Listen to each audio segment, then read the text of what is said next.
Sure, Shannon, whatever you say. Fine.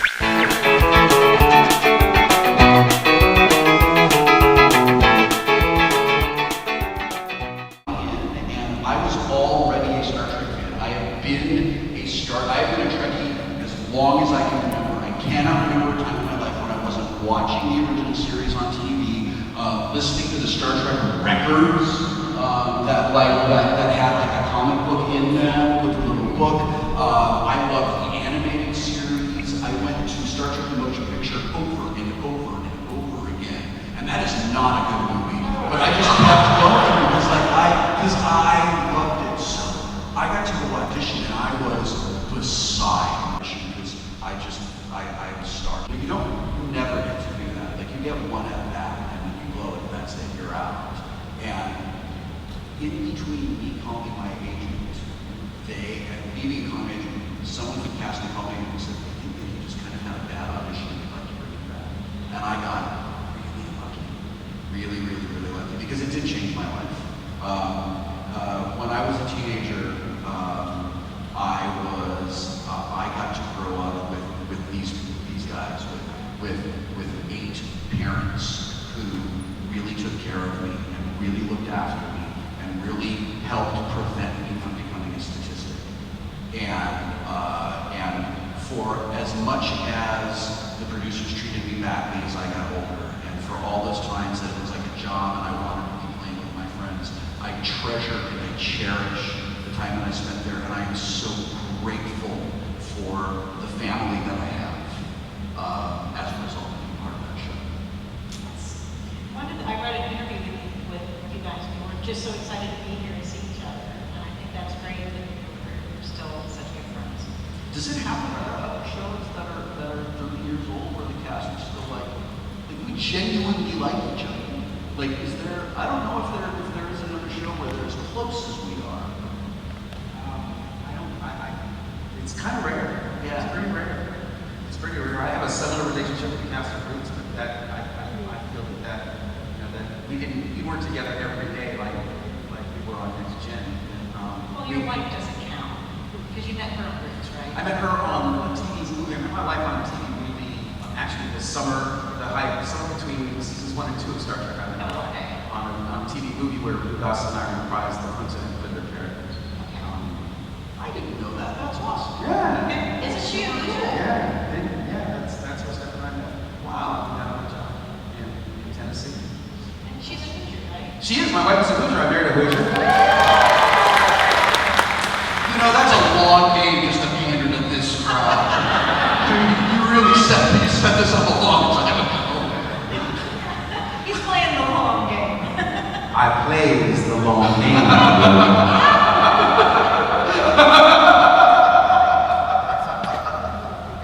Yes, my wife is from Fort Wayne. Any Fort Wayne fans in the house? Woohoo! Fort! Love Fort. I got nothing to add. Nothing at all. Yeah, down boo for our rival school. Boo, Village Christians for one person in the audience. So it is really something, and I think that shows in the show that you guys were a tight family even then, and it's nice to see that that's still continuing since Star Trek it's going to catch on. So, oh come on, it's funny. So, you've both done. You've been on Welcome to Night Vale, Yeah. which is one of my favorite. Oh, thank you. Thanks a If lot. anybody hasn't. Thank you very much. You've done a lot of voice acting. What do you prefer, the live acting versus voice acting versus being on, doing your tabletop? What is your love in this in entertainment? I consider myself a storyteller, so I'm simply looking for ways in which I can express that part of myself. Storytelling is who I am. It's in my DNA. This business has given me an opportunity to learn and become, sort of efficient at all kinds of different ways of approaching a story, from in front of the camera, behind the camera. I'm a podcaster now, where I read short stories in every episode, and I love it. me, reading aloud is one of the most pure forms of storytelling. It's you, the piece of literature, and the imagination, which is, that's where it's at for me. So this is just what I do. It doesn't, I try not to limit myself in terms of ways that I express myself as a storyteller. I think you never want to say, I'm not going to do, like, I don't want to work in this particular kind of acting. I don't want to work on camera. I don't want to work in the theater, or you know, I don't want to do voiceovers. You want to be available to do just about anything because there are more actors than there are roles available for us to work in. But that said, I am never happier than when I'm in a voiceover. I was a child actor, and being an on-camera actor was a decision that was made for me. I wasn't given a voice for that, and I never had the opportunity to say, I want to do this. A lot of the time I said, I don't want to do this, and the adults in my life never listened to me. And as I got older, I'm a writer, and that is what I have done always. That's the one constant all through my life. And Good writer. You're very kind. You're a very good writer. That's very thank you. That means You're a very good writer. I've enjoyed watching you come in contact with your writer identity and develop that and grow through that, take risks through your writing and develop your authentic voice as a writer and as part of that village that helped, raise you a little bit. Yeah. We are all very proud of you. Oh, thank you. That means so much. You guys raised me a lot. Like you raised, just by existing and being close to me, you and the rest of the cast affected me in ways that you'll never know, that I'll never be able to fully express. Like, there's a lot of I don't want to let people down in my life. And it's like, what kept me together as a teenager was I don't want to let you down. I don't want to disappoint the adults in my life. I think that's true for all of us, though. But yeah, I also want approval from those significant people in our lives that are charged with the responsibility of helping us get through this thing called life, right? Yeah. Can I make a confession to you? Yeah. When you would go on and on and on about Depeche Mode. Yeah. Were you not there? You were tuning in? I checked out. Yeah. That's super fair. Yeah, I'm sorry. Don't be sorry. I get it. Okay. I could talk about that for a long time. Yeah, you could. I mean, really, your passion is this last year I got to meet the band. Did you really? I finally got to meet the band. Okay. All right. Was it a good moment? Everything I wanted it to be. I'm glad. Because one of the guys in the band is this guy, Mark Gore, who you don't remember me talking about, but I met him, and he says, I love you in Star Trek. Will? And I was just like, I can't, I don't know I don't understand. So, yeah, but I get it. I was really. You're doing it again. I know. I can feel it. Happening. And the thing is, I can feel it happening. The thing is, I cut that story down a lot in my head. I edited a lot out. Yeah. Well, I appreciate your forbearance. Yeah, absolutely. And I retroactively appreciate your patience. I remember Frakes tried to teach me about jazz. Yes. Frakes tried to teach me about how great jazz, and I've grown to be a jazz aficionado, and I've come into absolutely love jazz music, and I appreciate it and understand it. When I was a kid, I didn't get it at all. And Frakes and I did a trade. I gave him some big reward, and he gave me, it was like a Mingus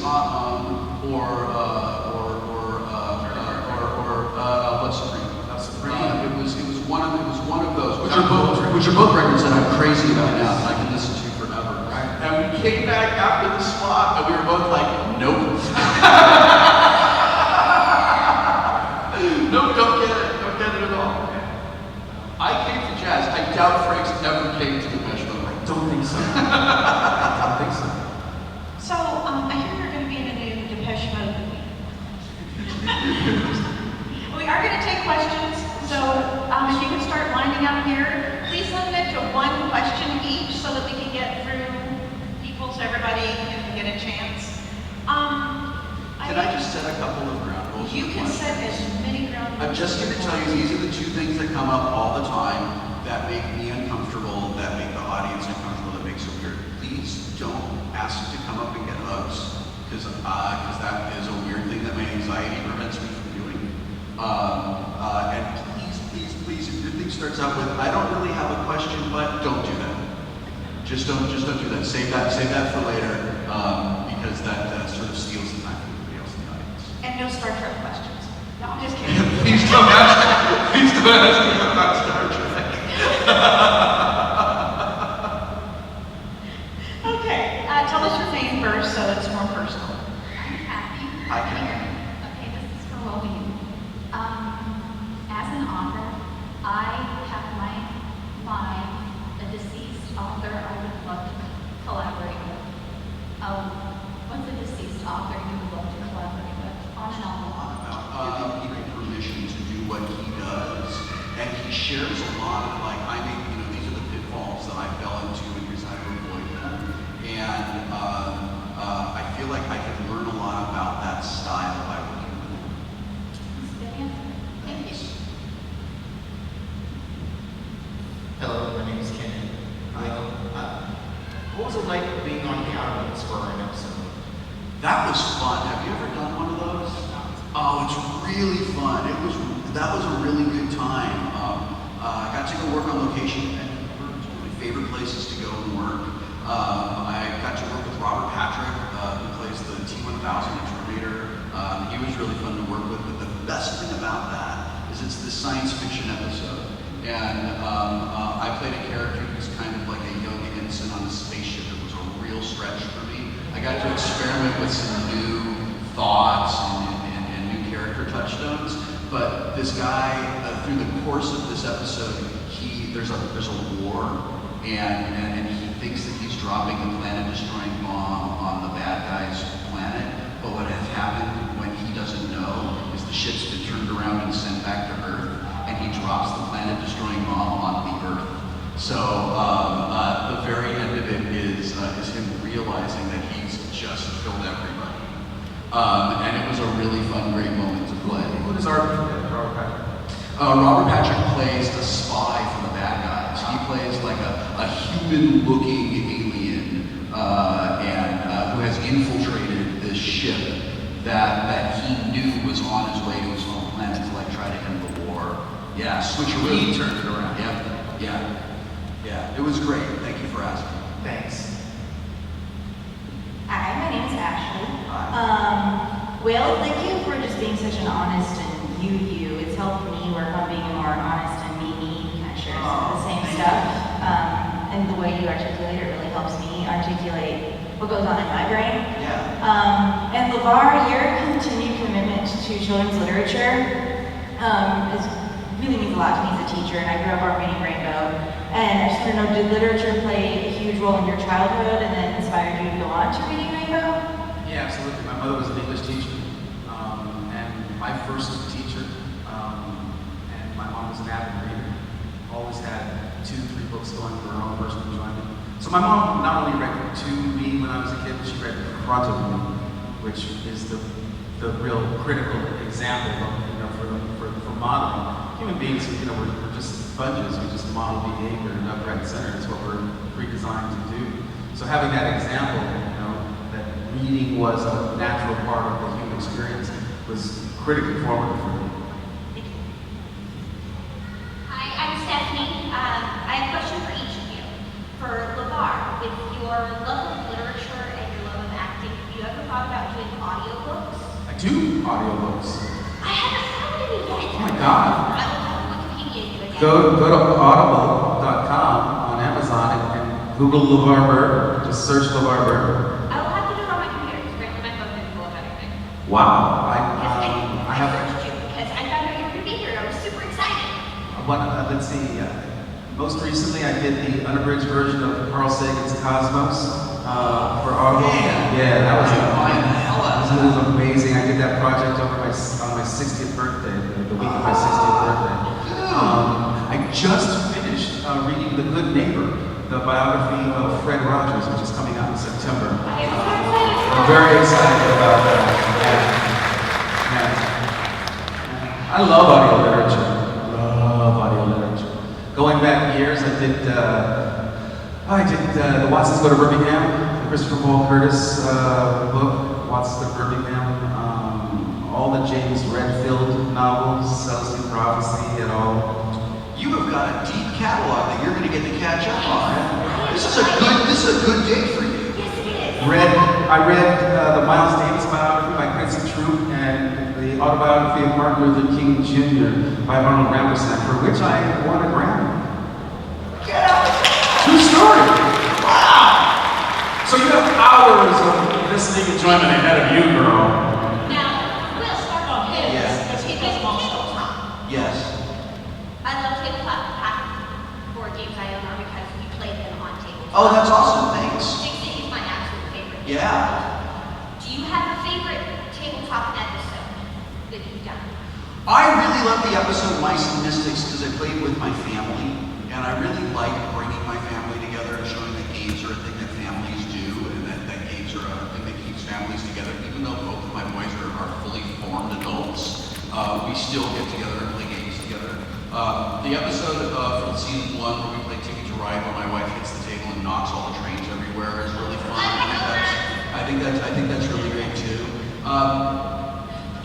My absolute favorite, like hands down favorite episode is the episode that we did where we played Fiasco, because I think we showed how gaming can be storytelling and improvisation, and that role-playing games don't have to be I hit it with my axe and nothing else. Yes, Philippe. Yeah. Games as storytelling. Yeah. Preach, brother. Yeah, so I love that. I really like that a lot. I also want you to know that I love your Stay Puft cosplay. It's delightful. You are not far from me.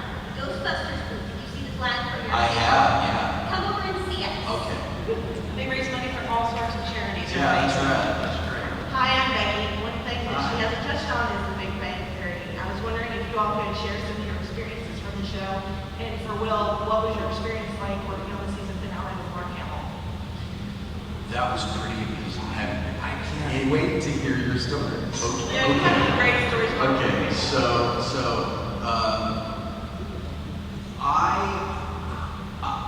Bill Brady is the co-creator and executive producer of the show. We're very good friends. And he texted me and said, I just want you to know I think you're going to be very pleased with the season finale, and I think you're going to be a very happy Wheaton. That's what he said. And I was like, I believe it.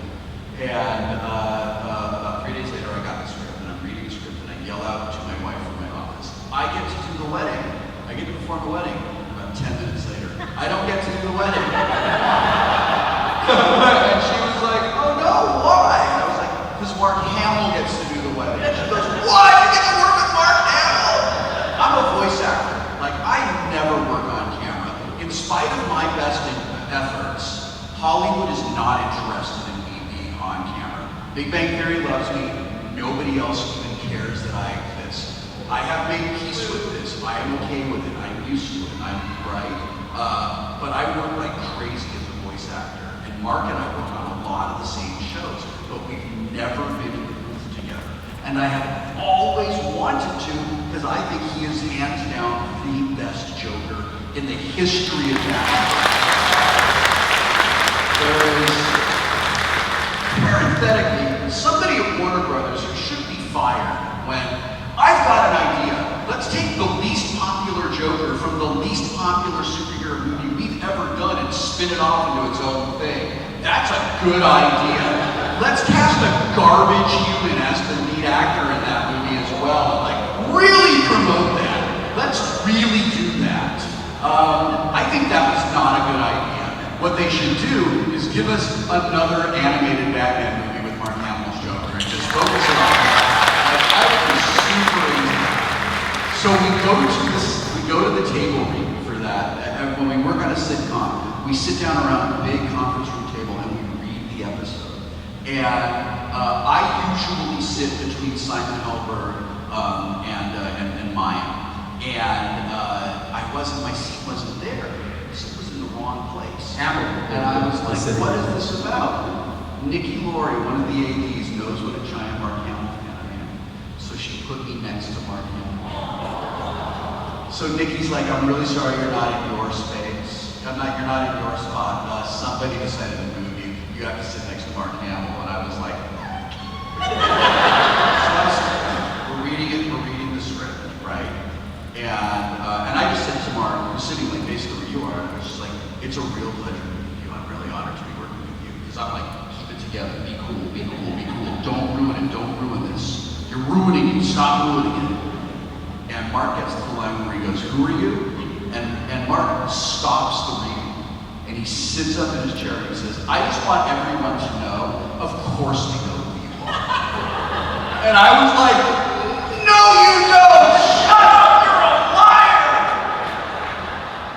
And Mark was like, I even told them I don't want to say this because it's not true. And then Mark Hamill says, everybody knows who you are. Everybody loves you. And I was like, no, that's not true!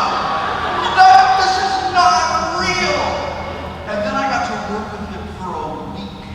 And I got to act with Mark Hamill. Dear 7-year-old Will who's seeing Star Wars in the theater, Luke Skywalker knows you exist. And he likes working with you. Like, it was amazing. So we got to work with some freaking amazing people that came through like that. And now I get to be on Big Bang Theory, which is kind of that show too. It's one of my favorite shows, so it was a bucket list item to meet you this week. Oh, thanks a lot. You're very kind. Thank you. Hi, I'm Jeremy. Hi. I guess I was gonna ask, since you guys are like avid readers and also writers, what's like your favorite science fiction author? Because I know you both were on Star Trek, but maybe that was just a job and not specifically a genre forte of yours. I think Will and I share in common a predisposed love of Trek before we became members of the... We're the only ones. Yeah, we are. We were both huge Trek fans, and Psych Trek is having a major influence on both of our lives. Yeah, Before becoming cast members. Yeah, we were the two, like, we knew what warp speed was. Right. We knew how the transporter room worked. Right. And We knew what phaser setting was killed. Yeah, we really knew it. And because we got to do, I don't know if you did this in engineering, but I did this on the bridge. Like, I made up buttons did specific things. Yeah. So why wouldn't we do that? Of course. Because it's like, of course, we get to decide. Like, the Enterprise has a particular key sequence to go into orbit around a planet, and I got to make up what that was. That was our job. Like, that was a big deal. I think the science fiction book that fundamentally affected me the most isn't even the best one I've ever read, but it was probably Larry Niven's Ringworld. Because I read it at a time in my life where it never occurred to me that there could be a Dyson sphere. I didn't think about the scope of what could be engineered. And that was my introduction to what we call hard science fiction, where I had to understand the science to understand the science fiction. And that kind of put me on a path toward learning as much as I could about actual science and physics so that I could appreciate and understand the literature more. Thank you. Do you have a sci-fi book that you remember? Is there one that like really landed on you? So many. But I will speak in this instance about my love for the work of Octavia Butler, who is my favorite science fiction author of all time. And I take Octavia because she represents for me a real movement in my favorite literary genre, science fiction literature. She represents a movement of diversity and a diversity of voices in terms of imagining the future that I think is really important to our ongoing evolution as a species. We need the voices of all of us as a part of the vision that we give birth to that becomes the future. And she's at the leading edge of what has become the Afrofuturism movement with wonderful writers like Noah Hopkinson and oh my God, so many, Wagini Marishi, Mehdi Okorafor, Leslie Nakarima, all of these, for the most part, women, not to leave out, Chip Delaney, Samuel R. Delaney, and men who have also been doing this, Stephen Barnes for many, many years, but that voice of the other is so necessary in all genres of literature, but it is science fiction literature that we tend to use as the blueprint, the template for what we manifest as our future reality, and that's so important. We're at a great moment in science fiction as well, where science fiction is deliberately and subconsciously becoming more openly diverse. And that is so good. Like, representation matters so much in media, and it matters so much in literature. And culture, yeah, it's really important because that sets up for what, like, kids reading books, kids watching TV, it creates their expectations for what their world is going to be. And it's a reason I think something like Star Trek is so valuable and so important. Star Trek showed, and it set up, it is not a coincidence that I am a secular humanist and I grew up watching Star Trek. It is not a coincidence that I have dedicated my life to equality and celebrating diversity, and I grew up as a Star Trek fan. Like, those things are directly connected. And it is amazing that at this moment in time, so many women and so many women of color are the leading voices of science fiction and fantasy and genre fiction. And it is very telling that there's a small but vocal group of kind of like old cranky white guys that feel like something they didn't earn but were given is now being invaded by people who are making this world more accessible to more people. And I'm like, great, old white guys, just die off, just keep dying off. That's great. Well, Thanks again. Get out of the way.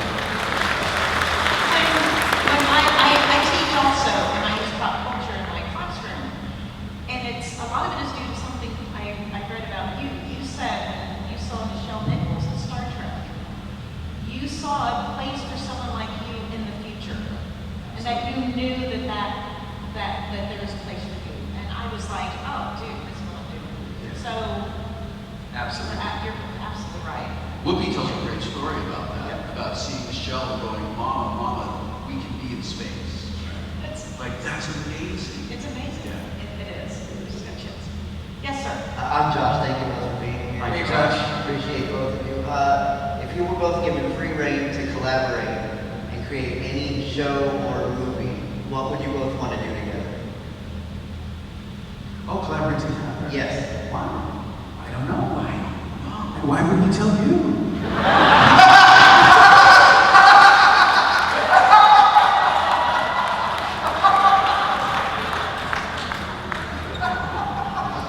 He asked for me nicely. I think we should give us an opportunity to work that shit out ourselves, Josh. I cannot speak for Levar, but I will speak for myself that if given that opportunity, I would grab it like a life preserver and never let it go. Thank you. Thanks, Josh. You just made Laura cry. Hello, I'm Natasha. Hi, Natasha. So my question is, how did you get into child acting? Because I'm really inspired by you. I was a child actor because my parents wanted me to be. And it Where was did that idea come from for them? my mother had been a commercial actor and a model. And the way my mom and I tell very different stories of my childhood, which is fair. From her point of view, her parents were not supportive at all of her desire to be an actor. So she wanted to support her kids. And she did, but I think it was more important to her than it was to me. I think she was trying to get a piece of her childhood that she didn't get, and I don't think that my parents realized that they were taking a piece of my childhood away from me so that she could have the thing that she wanted. It wasn't until I was in my 20s that I decided I want to be an actor, and that only lasted for a few years before I realized, I really want to be a writer. That's what I've always wanted to do. And like Levar said, I'm a storyteller. And for an actor, our body body is our instrument that we play. We use our experiences, we use our emotions to bring another person's work to life, and we interpret it. And as a writer, I draw on a lot of my experiences as an actor. I draw on my experience breaking down someone else's material and understanding it and justifying things in a lifetime of doing that. And they're very complementary skills. It was never something that I wanted to do. But I've asked a lot from young people, how do I do this? How do I follow this?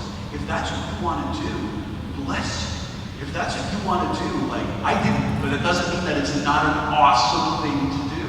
My friend is a remarkable filmmaker, and she is a phenomenal actor. And she told me, she's a little younger than me, but she was like, I knew watching Star Trek, seeing a young person on Star Trek, I want to be an actor. That's what I want to do, and she's dedicated her life to it. So here's what you do. When you watch movies, enjoy them, but watch them again and study them. And ask yourself, do I believe this? And and then mimic it. And then start to create your own things. And then look into the history of the art form and learn from the great storytelling masters. Because acting is storytelling, right? And work extremely hard in school so that you have a solid foundation that you can build the rest of your life on. Start going to acting classes, go to workshops, go to the theater. That's where you learn how to be an actor. Because nobody has time for your bullshit when you're in the theater, and that's really important.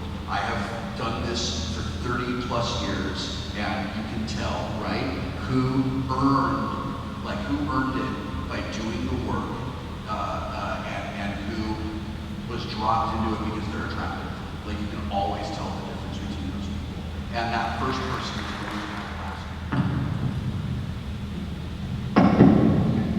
Hi, I'm Andy, and first I gotta say for that project that my friend Josh was talking about, write the book, voice it all out of your book. So, and my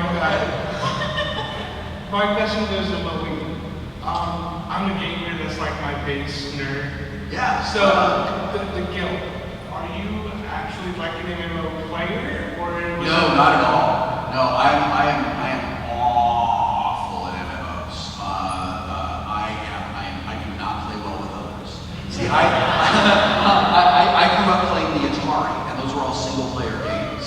So when it comes time to play multiplayer games and be on the team, I'm just like, I don't know what I'm doing.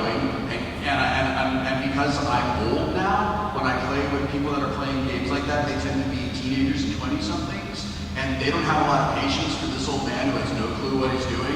I tried to play Overwatch, and I learned a whole bunch of new swears that I didn't know existed. Because I'm that bad. But Felicia Day, who wrote the guild, she lived in World of Warcraft for 2 years before she wrote that show. So she really knows it. She knows the culture, and she knows not just the technicalities of it. All right, thank you. You're welcome. I'm going to be the bearer of bad news. This will have to be your last question, because I just got No! I got the signal. All right. I came up with Wait, no, I think we should try real hard to finish off. At least, there's a group of women, and I just feel like women are underrepresented in the world. Okay, and so we're I gonna want to answer, and we're going to stop. Sorry, dudes, you've had your time. We're going to take these questions. But we're going to rapid fire. Yeah, we'll try to make them as quick as possible. Yeah. Hi, my name's Tracy. Hi, Tracy. I want to know, do you guys binge watch, and if you do, what are your guilty pleasures?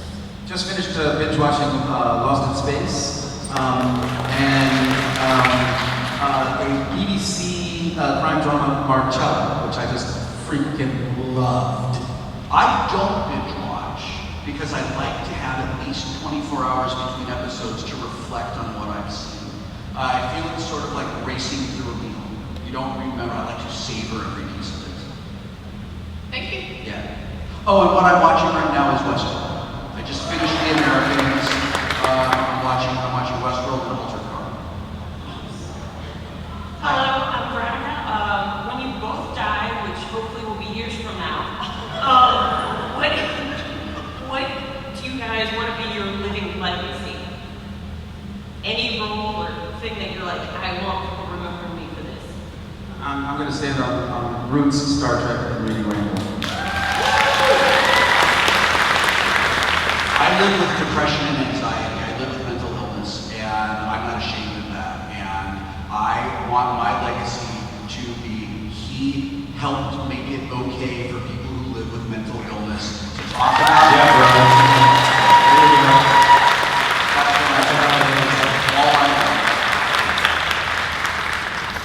Hi, I'm Jean from Muncie, and I have to give a shout out to Christy because she owns our comic book store here. Yay! These are my three guys right here. If you guys want to read, Hi. wave your hands. Okay, I have two questions. One's philosophical, one's fun. The first philosophical question is, given the fact that what your parents pushed you to do led to greater things down the road for you, what advice do you have for parents when they see talent in their child? Let your kids be children. Do not take their childhood away from them. I'm not talking about acting, but just in general. In general, it's so easy for a parent to see a kid and think, wow, you're a really good piano player, you're a great athlete, you're terrific at these things. They will still be great when they're older. Let them have the experience of being a child. Let them have the experience of living where their responsibility is do the best you can in school and be a good person, not know all of your lines because you're costing us thousands of dollars when you don't. And a fun question for both of you.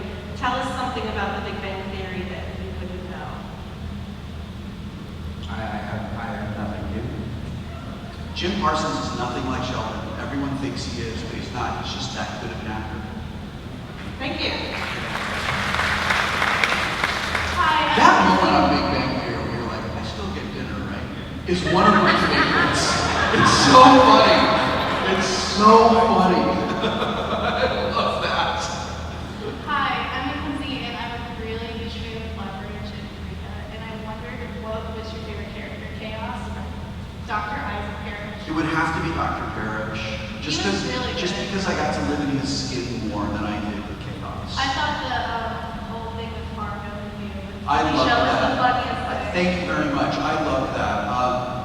Working on Eureka was the closest I experienced to working on Star Trek, but as an adult, in terms of the cast loving each other and that sense of great, wonderful, tight family. Yeah. Thank you. I loved him, and I was gutted when that series ended.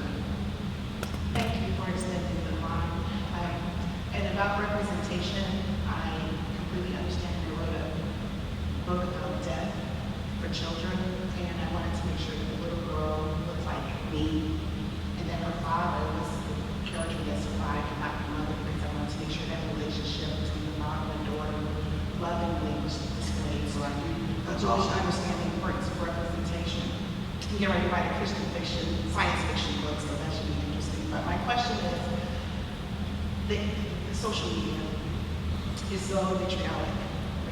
And I know that Mr. Burton, you recently was mistaken for Levar ball. And It's not mistaken for. People just They have tag sense him. enough to know the difference. Yeah, they did. Well, I mean, if somebody that's going to get all up in your business about that, it's probably not a person that's going to take the time to do their homework. No, true. Yeah. You're right. And so they kept tagging him Yeah, sure. instead of the Levar ball. And so my question to the both of you is, how do you deal with this unwanted, toxic environment that you want to be involved and interact with your fans and have that rapport and relationship, but then when you do that, you invite this toxicity and invite the vitriol into your life. How do you balance that? It's like with anything, you have to set healthy boundaries. Yes. You have to be willing to step away from the keyboard, walk away, spend some time outside in the fresh air, breathing, moving. You can't let it consume you. You have to take the good with the bad and know how to handle it, survive it successfully. One of the best choices I ever made was to take glitter off my phone. There you go. It's not there anymore. Right. It doesn't follow me around. I use a balance of occasionally punching back. Yes, you do. Because I know Mr. Hamill does. look, I think it's important. Like, if you see a Nazi, you punch that Nazi in the face until they can't stand up. Like, it's ridiculous. This idea that we're supposed to tolerate the indefensible in the name of tolerance, that's laughable. Like, I think that it is important. I also realize that I am a wealthy, straight, white man in Trump's America. Everything is set up to work for me. It is my job to take on as much of the burden as I possibly can for the people who are not able to punch back. It is my responsibility to take bullets for people who are under assault right now, because there's nothing at risk for me when I do that. I'm not going to get shot by the police. I'm not going to get hassled by people. I am given the presumption of everything being good every time I show up, and I'm going to use that privilege to take that opportunity to stand up for people who don't have it every opportunity I get. And I do that by punching back on Twitter every now and then. I mock fascists because they're not worthy of anything other than that. And I raise awareness of the abject failures of the board of directors of Twitter and Facebook for not taking and respecting the responsibility that they have to take care of the world that they have created. And when that gets to be too much, I sign off and I go for a walk with my dogs and I go play games with my wife and I have a block list of about 70,000. I'm in Facebook jail right now because I punched a racist back. Good for you. Put me in jail for 3 days. Good for you. Always punch them. Never stop punching racists and Nazis. That's the other thing that I love behind me. He punched a lot of